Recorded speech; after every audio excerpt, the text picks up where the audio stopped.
Hello, you sports fans out there, and welcome to the Hot Seat Sports Talk, the Revival, Episode 2, where we're joined by 97.1 The Ticket and the voice of the Detroit Mercy Titans, Dan Leach. Dan, thanks for joining us today. Welcome. By the way, why am I in Episode 2? Why not Episode 1? I thought it was pretty important. I mean, hey, we launched last week just to episode, a trial run just to see how it would work, and it worked out really well. So we're like, hey, we just try and get somebody on, and you were so gracious to accept the invitation. We're glad you're here. Hey, it's a pleasure to be here. I hope you guys are doing well in these obviously extraordinary times. It's kind of a new normal for all of us, and I think as long as we stay busy and do what you guys are doing, I'm doing my own live video show that I was telling you guys about, the task force. And it's important to kind of, especially in this business, keep things going because we're in a very interesting time with obviously no sports or very few, but getting content out there and keeping connected is a very important thing right now. Absolutely, 100%. It's so hard because, sports just one after another, and a couple weeks ago just canceled, postponed. We don't know when they're going to resume. So fingers crossed and hoping that we can, and those athletes get back on the field and court as soon as possible. Yeah. And everyone stays healthy. But that's the key right now. Everyone's got to listen, we have to be safe. We've got to socially distance. You got to wash your hands. I don't think there's really anybody. There's probably some, but there's very few that are not taking this seriously anymore. Mm-hmm. Yeah, wash, go ahead, sanitize. And the time for that is gone. The time for divisiveness is gone. It's been gone, but that's kind of the way the world is, or at least our country. You're free to believe what you want to believe, and that's great. But you've got to take this stuff seriously because, I just had a very close friend of mine, lifelong friends of his, a husband and wife, and the wife ended up being okay. They were both on ventilators for a while at Henry Ford Hospital in West Bloomfield. They took the husband off to save someone else, and he passed away. I have so many people that are working on the front lines. I have so many people that I know that know someone that has passed away or has gotten really sick. We're seeing athletes. Tony Baselli had a very scary situation. Chris Cuomo is obviously positive. Yeah. If we don't take this seriously, A, things are going to get worse, and B, sports will never come back. Mm-hmm. So it'll be that much longer. It's very important to listen to the experts. Don't believe in that Facebook friend from high school that's sending you nonsense. Listen to Fauci. He's my hero. Listen to scientists and doctors and be there for each other. Because that's the other thing, guys. No sports, not a lot of contact with people. You've got to stay in touch. And Facebook and FaceTime and Skype and Zoom, it's fantastic.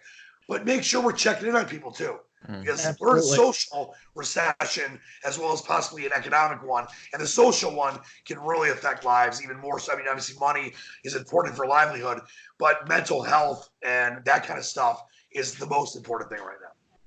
Absolutely. And plus the weather is getting nicer and yes. and that's getting people in better spirits. I spoke in bear baseball. And Dan, I'm almost kind of in the same boat as you. I lost my grandfather in September of this year, or in 2019, and I honestly think if he were still here, and he had pre-leukemia, and if he were still here and he had this COVID going around, I don't think he would live through it.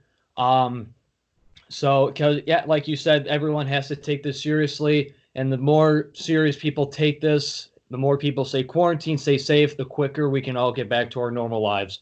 Yeah, I'm very sorry to hear that, by the way. And in a way, I'm sorry that he's no longer here, but I wouldn't want to have to go through this either. So, Me neither, 100. Me neither. So, Ryan? That was great words spoken by both of you. Yeah, definitely. You all got to stay safe. We all got to stay safe. But interview time, Mr. Dan. Yes. So, what college did you attend, and what was your major throughout that college experience? Well, my major was just being a playboy, and I attended the College of Hard Knocks. No, I actually, just to kind of back up for a second, I went to boarding school in California for 3 years, and it was a 3-year program, and then I finished up at a prep school called Brewster Academy on the East Coast in Wolf Road, New Hampshire, and that's kind of where all the broadcast stuff started. I was enrolled at Syracuse. And we all know that's one of the great broadcast schools in the country, like Tirico, Bob Costas, so many others. But there was a lot of stuff going on with my family, some personal things going on that, I talk a lot about on air about my recovery, being 9 years sober. Things would have just gotten way worse if I had gone. It wasn't the right time. So I ended up going and coming back home and going to Eastern Michigan. It's funny. I just did a podcast with Greg Steiner, who's the sports information director at EMU. And we talked about all these old memories. And I was in school with Earl Boykins, who played in the NBA for years, and Charlie Batch, who obviously was a quarterback for the Lions, and got credentialed early on because of that in different events in Detroit, whether it was basketball or football for the Lions. And Eastern was an incredible experience. The professors I had there, Dr. Marianne Watson and Matt Hansen from the radio station, I did everything I could there. And my major was telecom and film, and my minor was journalism.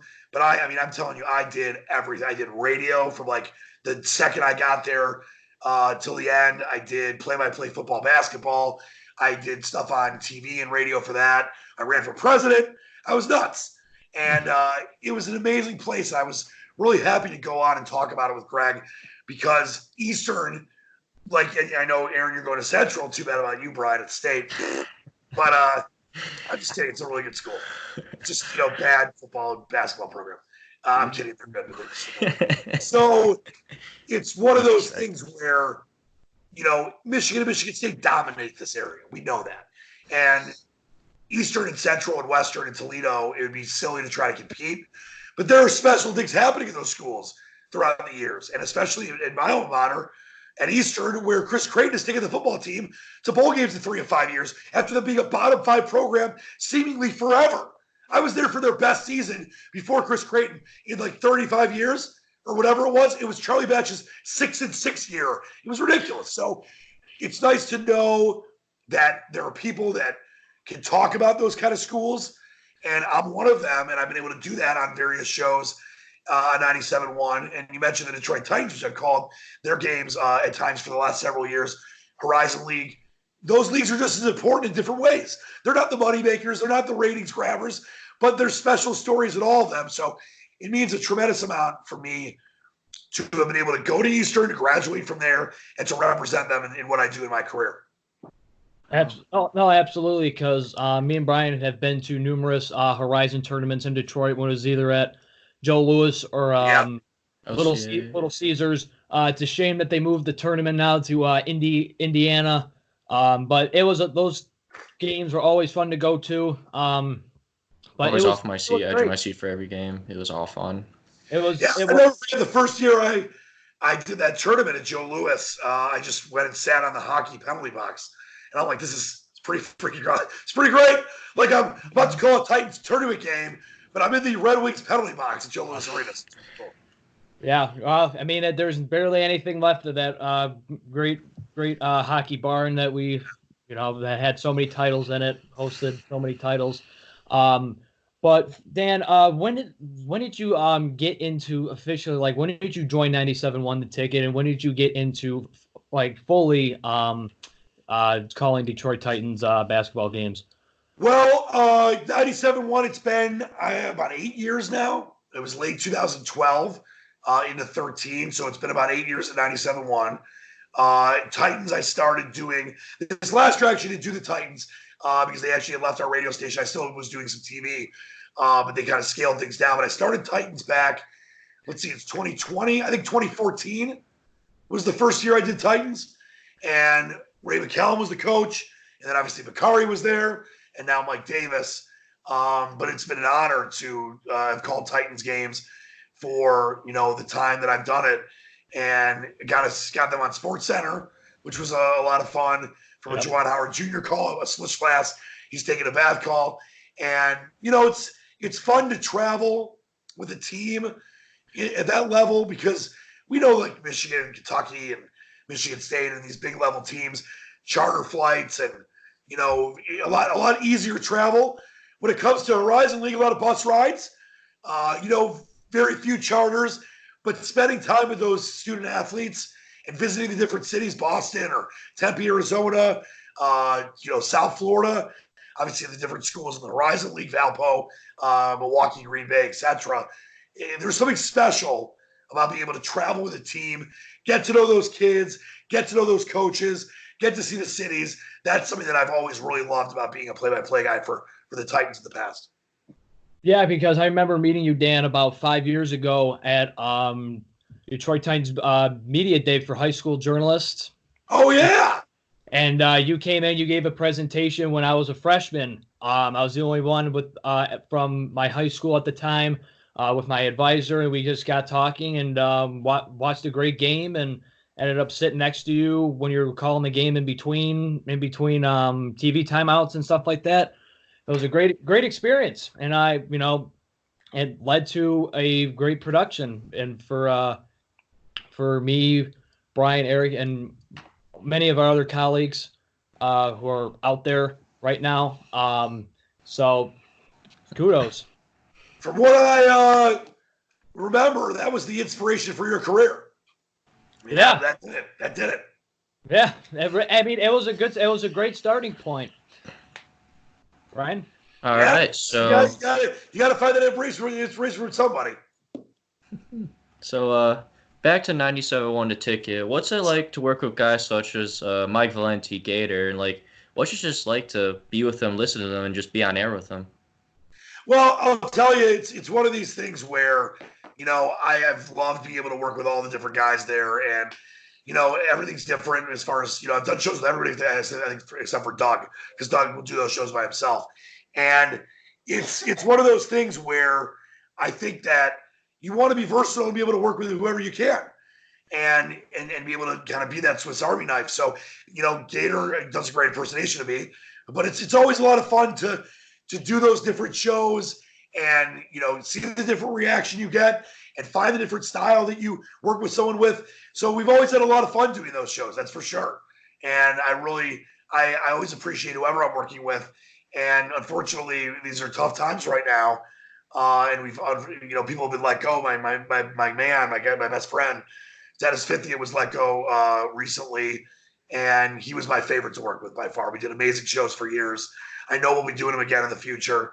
But it's tough. A lot of people, not just here, but around the country in various different, media jobs are losing their jobs in various different fields, are losing their jobs. And it's very sad.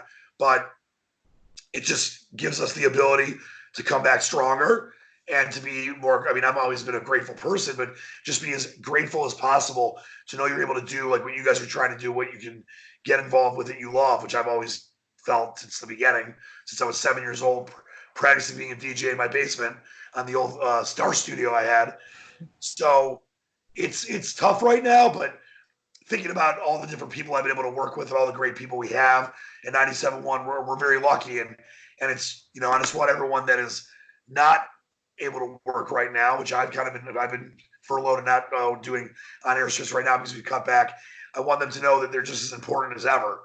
And we're going to get through this, but you got to understand that it's about being there for each other and knowing that there's going to be more people that lose their jobs. But when everything comes back, it'll just be that much more special. That's where I'm at right now with that. That's a good message to send out. Yeah. Yeah, 100%. Now this is going back a little bit because I've been listening to the Ticket basically my entire life. Going back to the Valenti and Foster days because I remember Terry Foster owning a bar in Fraser that was very popular for a amount of years. So my question for you, Dan, is during the Valenti and Foster years towards the end, why did Terry Foster leave the Ticket?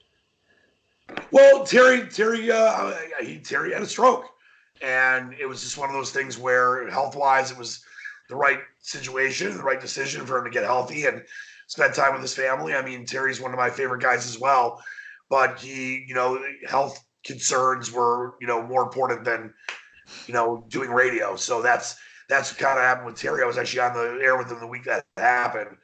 And it was a sad thing to have to see because he's such an important, part of this community and business and city and state. But Terry and me are really good friends. I talk to him all, as much as I can. We celebrity bartended recently to raise some money for our friend Eric Olson for the Golden Gloves in Metro Detroit. But I know that it's never easy when you're such a force for good to stop being able to do it. But to be able to share the time I did with Terry at 97.1 and do several shows with him and, get inspired and learn from him to be the best I can be is something that's meant a lot to me for a long time.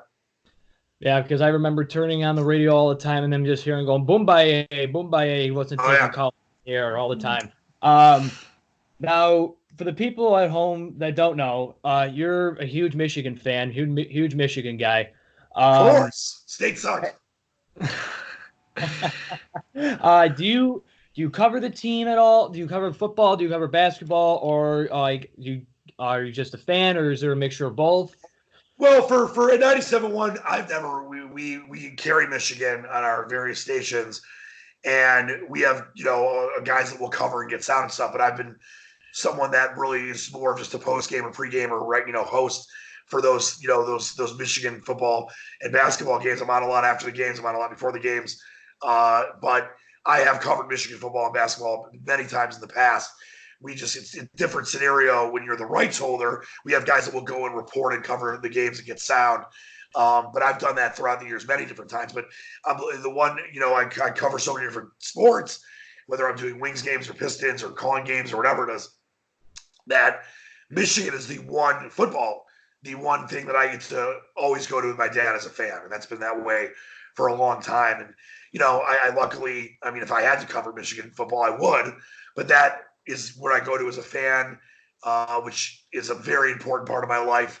I've been going to games since I was very, very young, and used to go with my grandpa and dad, now my dad and my brother-in-law, and my nephew sometimes, and various friends, and that's one of the favorite things in my life. And I don't think we're going to start football this year with the fans. Hopefully we have football, but I can't wait to be able to go back to Ann Arbor, beat State again 3 times in 4 years.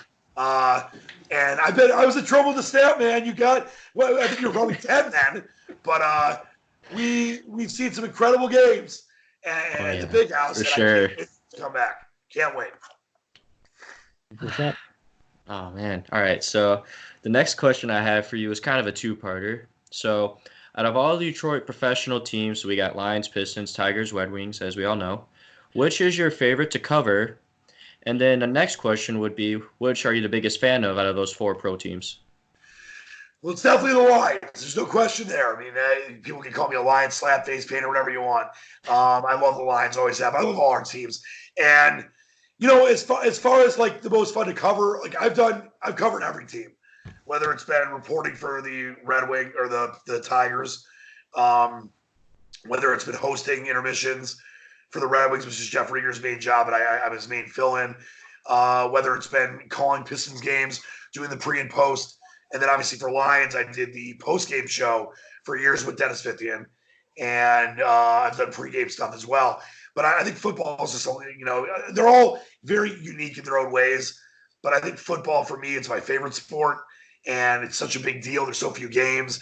And there's very big moments. Just very big moments in football games. We've had some crazy ones here for the Lions in recent years. So whether it's a Sunday night football game against the Patriots, whether it's, a big game against the Packers, I love doing that the most. But it's like a Sophie's Choice thing. I love all of them. There's been a lot of fun times doing Tigers games, walk-offs, on-field interviews. Obviously, the fight with the Yankees a couple years ago, that was insane.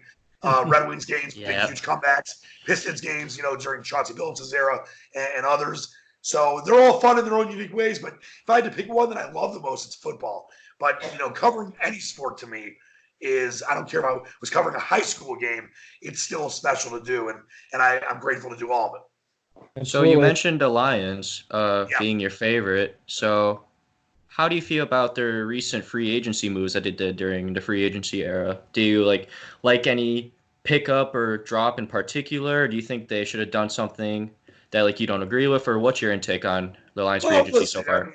I was an all-in with Bob Quinn guy a couple years ago. I don't feel that way anymore. I'm not writing off. There's zero chance things can happen. But some of the moves have not been great. I think that his drafts have been underrated in certain ways. But one of his best draft picks was Graham Glasgow, and they let him walk. And there were rumors that he was not getting along with Patricia. I don't like the fact they traded Quandre Diggs and really did, they got draft pick, but that seems silly. And he's like an all-pro caliber guy on the edge of that, at least. And he was very important when he went to the Seahawks. But as far as what they've done, I like Jamie Collins a lot. I think the money was fine. I think you need that linebacking help. I like Shelton a lot. I think you need help along the front seven. And I think that Desmond Trufant, I mean, obviously you traded Darius Slay, which I saw, the writing on the wall for that for a while. Glover Quinn's been gone for a couple of years. You got to build up that secondary along with Will Harris and possibly drafting Okudah. So I like those three moves, but this team is still not as bad as people think it is. Like 3-12-1 was disgusting, but Stafford getting hurt obviously ended the season. Yeah. If they truly have a good draft, and we might not know if it's a great draft for a few years, it's the way it works. But if they get impact players, whether it's Isaiah Simmons or Jeff Okudah, or trade down and get multiple first-round picks and do a good job along with these signings they made, they in this NFL parity could be a completely different team. And if they're not, it's time to move on for Patricia and Quinn. This is the chance for them to prove the naysayers wrong. And I think that if you had to give a grade on free agency, it's probably a C+. But if you have impact guys like Trufant and Collins and Sheldon and others that end up being factors replacing the guys you lost, like Glasgow and Diggs and some others, then the Lions could end up being a pretty tough team with an offense that was starting to hum under Darrell Bell before Stafford got hurt, and even wasn't terrible at times with David Blaujob and Driscoll and some others. So it's not like they're that far off for being at least a contending playoff team, but they could go and be 3-12 again, or 3-13, or they could really improve themselves. And you've got to make those moves. Really building through the draft is the key, but off-season free agent moves these days in the NFL are such a key. They've got to get the job done and making the right decisions. And if they did, the Lions could be an interesting team this year in a division that really is kind of in flux. Packers still have their moments. Vikings, obviously, with a great defense. Bears with Trubisky, I don't trust them. So it's not like the Lions are playing in the Chiefs division. It's not like the Lions are playing in the Niners division. They've got a chance to be a playoff team, and they've got to prove it this year. Or as, Martha Ford and Sheila Hamford have said, playoff contender or you're gone. So that's got to happen. There's got to be standards this year, or they have to move on from Quinn and Patricia. No, I agree with that 100%. Their moves, like all the moves that you said, in my opinion, like trading Slay away, letting Glasgow walk, letting Rick Wagner walk, go to Green Bay, trading Diggs earlier in the year, letting even a blue collar punter and Sam Martin walk to Denver. I mean, it's frustrating, especially like you said, the offense last year was humming at a really good point. After going into the Kansas City game as a fan, I thought, man, if we beat Kansas City, we're gonna have a pretty good team. No one was gonna want to play us, and that's when things started to snowball from that point. Mm-hmm.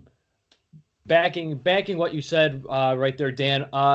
Going into the draft, what are your thoughts on the Lions possibly trading their picks, possibly grabbing Tua at number 3, trading down with another organization? What are your thoughts for the Lions going into the draft? I've always been someone that is, for the last couple of months, said that the best scenario for them is to get as many picks as possible. It's not like they're drafting first, they have to take Burrow.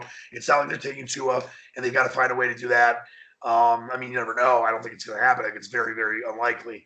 But to me, it's always been trading down. You can still get Okudah or Simmons. You can still get, multiple first-round picks. And I think that's the best scenario. I feel that you've got to create this bidding war for Tua, whether it's with the Dolphins or the Raiders or the Chargers or whomever.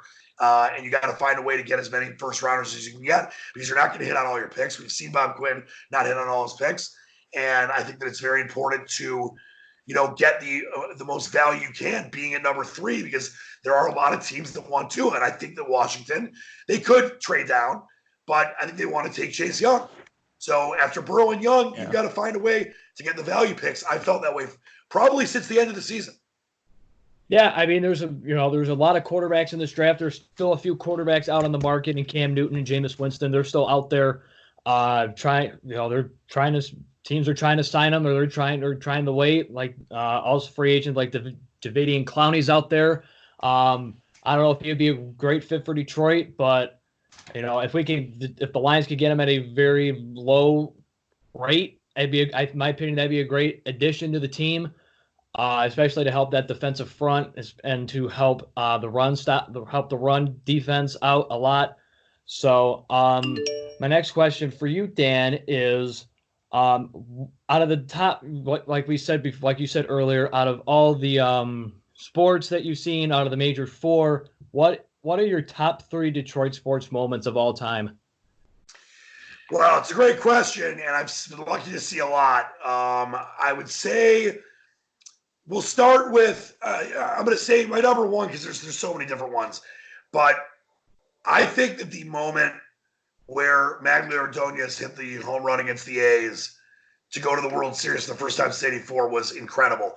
But I've been alive longer than you guys, so I've been able to see a little more. You guys were, negative 15 for some of these. The first one is definitely the Tigers winning the World Series in '84. I was 7, but I remember every moment of that, and I was so excited. I love Trammell and Whitaker. Such huge, fans of theirs. I think Alan Trammell was my first love in sports when it came to an athlete. That was an incredible moment. The Pistons winning the first title in '89. I think that my first love in sports have always been the Wolverines and the Lions. But I fell in love with sports with the Bad Boys. I was 12 years old. I was going to the games with my dad. It was incredible. When they won that fourth game against the Lakers, it was one of the great nights of my life. And playing We Are the Champions, getting the character shirts, which we used to have at Dunham's Sports. You'd go and wait for them the next day. That was number 2. But number 1, and I was there, was in 1997. And Barry Sanders got 2,000 yards, and the Lions beat the Jets in a game where there were multiple noise penalties, and they carried Barry off the field. I was in the playoff win as well, but that game, because Barry's my all-time favorite athlete, I was crying. I was with my dad and grandpa, and I will never forget that moment, just to be able to be there. And yes, the Lions never been to a Super Bowl. They have one playoff win in 60-plus years, but that was about as special as it gets. And when they carried him off the field, and you heard the Barry, Barry, Barry chants, it doesn't get any better. So those are the 3 for me, and I'll give you another honorable mention when the Wolverines won the national title in '89, and I was an 11-year-old. My dad let me stay up late. That was sick. I was also at the 97-98 Rose Bowl when Michigan won the national title. That was incredible. But those are my top 3. Definitely the Tigers winning that World Series, the Pistons winning the title in '89, and Barry Sanders' 2,000-yard game. Wow. I mean, those are great moments. I mean, we can only watch them via internet and archive films and stuff like that. Mm. We've had, in our time, 19 years, we've had some great moments, but nothing compared to winning NBA championships, MLB championships, and stuff like that. No. I mean, Tigers have been to the World Series twice since we've been alive, but, latest one we got swept in. So, Ryan? I mean, as long as we're talking about multiple sports now, for baseball, spring training, since everything's now postponed because of COVID-19, what's your thoughts on what the MLB should do about this, about when they should start getting back into things, or just any opinions on that? Well, I've been talking about this a lot lately. It goes not just for baseball, but for all sports. This is the bottom line. And it's sad because obviously we all love sports, and it's what I do for a living, and it's a passion, and it's a way that unifies us, whether it was after 9/11 or after a death in a family. Sports is such a special thing. But I just don't see any way we can, A, have fans anywhere near games anytime soon. It could be months. It could be longer than months. B, the players might not want to risk themselves getting sick, even if their leagues want them to play with no fans. There's talk about minor league baseball stadiums being used, neutral sites away from hotspots in the country as far as where the virus is flaring up, which obviously we're at right now. So we're playing any games in Detroit. I think until, and this, I don't want to, depress people, but this is just something I've been talking about a lot lately on the shows that I do and the people I talk to on social media, and just try to let them know where I'm at with stuff. I don't know if we're going to have true sports back until there's a vaccine or a proven treatment, and probably more likely a vaccine. The NFL might do their own thing. It's kind of the way they are. And they might try to do games with no fans and, take everyone's temperature with ultra infrared scanners, whatever. But I'll give you this analogy that I've been using. If you have a stadium, let's just say 1,000 people, high school stadium, you take 500 people away, you do what we're doing right now, quarantine, stay home, safe, whatever, all the different orders we have, they're fine. There's 500 left. Let's say 3 of them have COVID-19. If 3 of them have that, they can infect everybody. And you're going to start slowly letting more fans back in. So I don't see it happening with fans anywhere anytime soon. Maybe we find a way to do baseball and that basketball tournament in Vegas in a contained area where everyone's being tested, rapid response tested. It would be a pain in the ass for them, but it's obviously worth it for many to help bring us together because we need sports at times like these more than ever. But I don't see it happening for a long time, guys. And I hope I'm wrong. I hope we kick this virus's ass and they're rushing vaccine, clinical trials to market the fastest they've ever done. But you can't just release a vaccine or a treatment without testing it. You could end up hurting more people or hurting enough people that one's enough or whatever it ends up being. So I hope we get to something in the next few months without fans at least. But I don't see it right now. We have to kind of just play this by ear. We have to see how things go. We got a handle on things, but then it could kind of obviously maybe go away and come back in the fall. So right now it's a tough time to be a sports fan. Hopefully people out there watching this are remembering how lucky they are to have sports. And when it comes back, how grateful we should be. I think a lot of people, something that I always try to do on my shows on 97.1 is, there's time to be critical and times to be angry, and I've done that many times. But so many people bitch and moan about, the Wings suck, Tigers suck. I get it. But don't forget what we've had. Don't forget the 10-plus years the Tigers were fantastic, or the 4 cups the Wings won, or, the one playoff game the Lions won. But don't forget how lucky we are to have 4 major teams, great colleges, and have sports in general. So, it might not be back for a while. When it comes back, don't forget how lucky we are. Yeah, no, I agree with you 100% on that statement. It's just it's so hard to live without sports because there's so many people out there that they're going through so many different things that we can't even compare to. Some people are going through the virus. Some people are going just through life in general. And sports is, like you said, after like September 11th or after a death in the family, it's a great way to come together either as a family, as a state, as a country. It's a great way to do it. But with this whole thing, we just need to focus on just beating this virus itself. And we just need to just watch old things that we've had. Watch old sports on TV. Like I know they do football reruns every single night. Just to I think tonight they're doing Super Bowl Road. And they're playing Glory Road tonight too. Tonight is tonight's feature. Well, they're doing that NBA 2K tournament too, the virtual tournament. There's marble racing. There's horse racing. I've actually fallen in love with horse racing over these last few weeks. I always liked it, but it's it's one of the few things on. But yeah, there's they've been showing classic NCAA tournament games. There's a lot of things that you can still appreciate that might not be live and kind of fall in love with again. I can watch classic football games or classic NBA games, knowing the result over and over and over again. So it might not be live sports, but it doesn't mean you can't enjoy sports. 100%. I mean, it's. Even with this weather, with the weather getting nicer, you go out and enjoy sports as well. It's just one of those things. It's just we just have to figure out a way to beat this. The only way that's going to happen is we have to just take care of ourselves, and this thing will be beaten before we know it. Yep. I have the fullest confidence in the world about it. Dan, I have another question for you about the NFL as a whole. Michigan, you're a Michigan boy. Tom Brady leaving New England, going to Tampa Bay.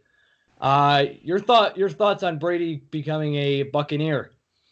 Hey, listen, he was with the Patriots for 20 years. He's the best quarterback ever. He's definitely the GOAT for me for a long time. It was obviously Joe Montana, but it's definitely Brady. When you have 6 titles, that's what happens. I think that it makes sense. I mean, Belichick wanted to move on from him a few years ago and go with Garoppolo, but Brady just won a Super Bowl, so you can't say, oh, take care. You just won us the title. We're going to move on from you.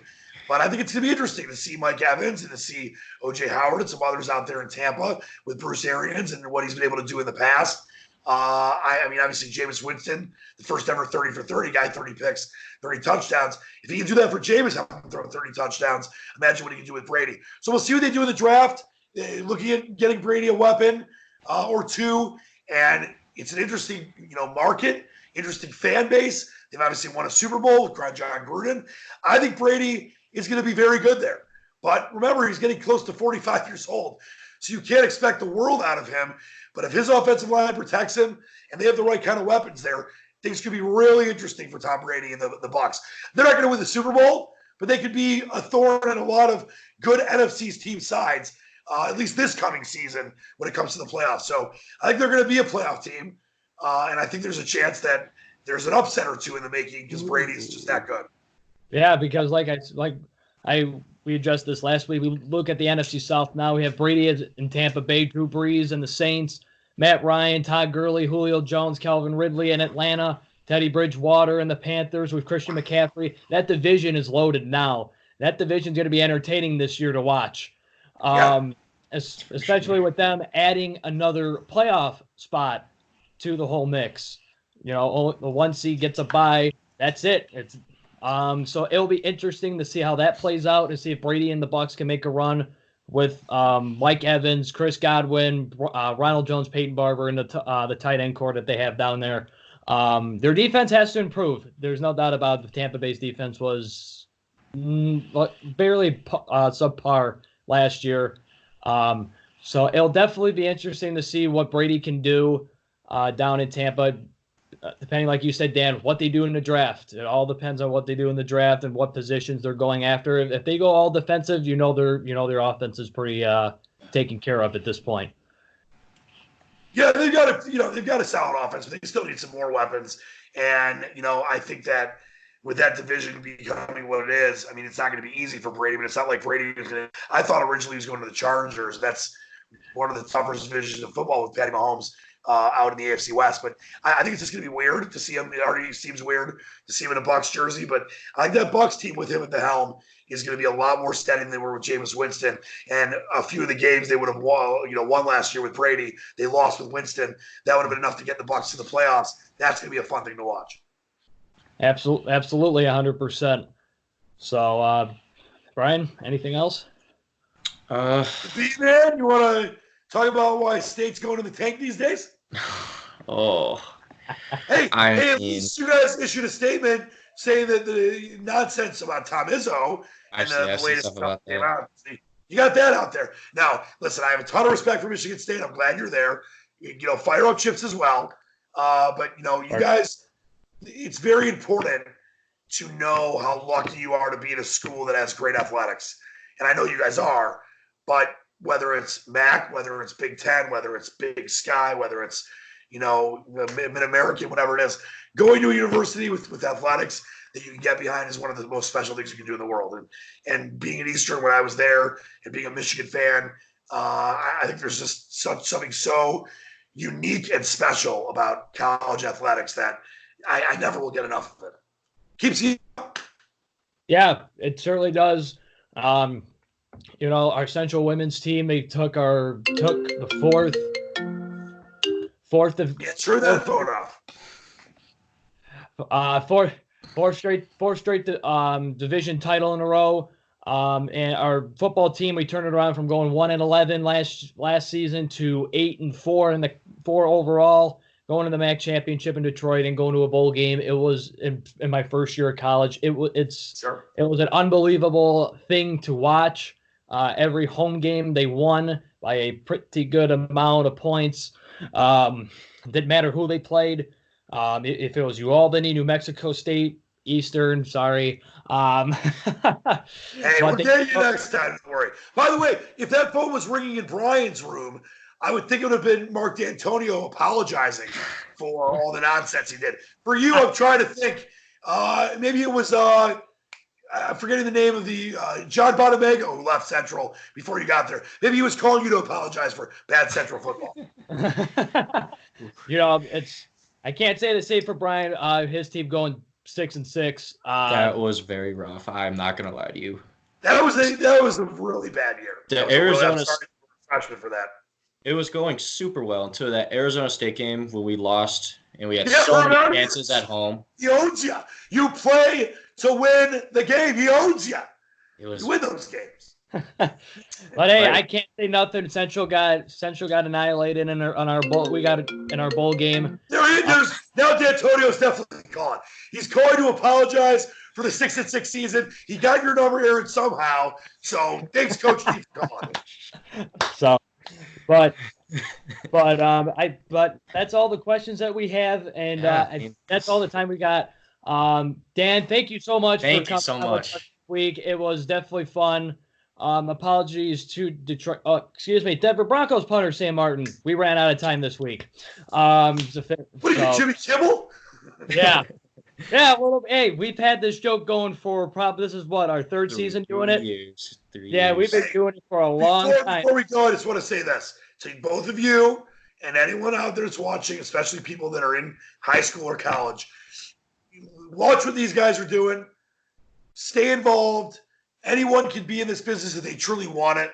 Obviously, it's a tough time right now with a lot of layoffs everywhere, but sports will be back, and I give credit to you guys for, doing what you do. Stay, involved, stay passionate. And for anyone out there that wants to get involved in this, if you live by those principles, if you know the facts, if you be yourself and you want to do whatever it takes, you can make it. So kudos to you guys. I know we tried to do this last year and we couldn't get it done, but I'm happy to come out whenever you guys want, and keep up the good work. Stay safe, wash your hands, sanitize, do the hokey pokey, spin yourself around, get some spaghetti from your mom when she drops it off in the garage, and just be safe. I love all you guys. I love all of you. Thanks, Dan. That was amazing, Dan. Thank you so much. We appreciate it. We appreciate your time. Brian, thank you again for coming on. Always. We're going to have a guest on next week. We just don't know who. Mark D'Antonio, you got his number. He keeps calling you. You never know. We could have Mark D'Antonio or somebody that works currently right now in the Michigan State organization. I would have to go with Central Michigan quarterbacking legend Dan Lefevre, or former Central Michigan coach Brian Kelly, or Dick Enberg family member to talk about the school it's named after their great late amazing father or grandfather. You got lots of options. Or you could go to the bottom of the barrel and go with like Jeff Rieger or something. You do that if you want. So Rieger's my guy. But again, thank you, Dan, so much for coming on with us this week. We greatly appreciate it. Stay healthy, stay safe, and we will be back next week. And as always, keep it fresh.